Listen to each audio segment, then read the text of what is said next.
December 1900. A lighthouse lamp cuts through the salt wind on the Flannan Isles, but its keepers are gone. When the relief crew steps ashore, they step into an unnerving silence. Inside the lighthouse, everything is in order, yet profoundly wrong. A meal sits half-eaten on the table. A single coat hangs on its peg, while two are missing. The lamp is trimmed and full of oil, yet the men who tended it have vanished without a trace. The official logs note only that the keepers stopped responding. Searchers found no bodies, no signs of a struggle, only a cliff trail scoured clean by a storm. From a windswept sea to the frozen Ural Mountains, the mystery deepens.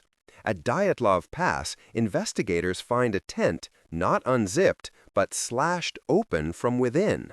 Bare footprints lead away from the shelter, wandering into the pristine snow before fading completely. Some of the hikers were found near a makeshift fire, others far from the camp, with devastating internal injuries that no simple fall could explain. What terror could compel 9 experienced mountaineers to flee barefoot into the sub-zero night? Theories range from an avalanche to military tests, but the evidence feels staged, the scene a silent testament to an unknowable panic. Sometimes the enigma isn't found in the wilderness, but in plain sight. On Australia's Somerton beach, a well-dressed man rests against a seawall, seemingly asleep.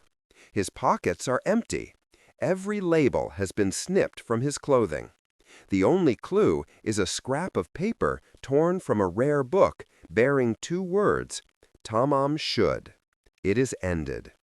Decades later, the case remains cold, anchored by one haunting detail. His polished shoes, sitting at the tide line, were immaculate, without a single grain of sand. Time does not seal these cases. It only deepens their questions. Today, genetic genealogy and digital sleuths revisit the files, searching for answers in code and DNA. But as we get closer to names and identities, the central truth remains. We are drawn to these stories not just for the puzzle, but for what they reveal about the limits of our understanding. We balance the urge to solve with the duty to simply witness, to listen to the silence that hangs over a cold meal, the footprints that lead to nowhere, and the final cryptic words of a man no one ever knew.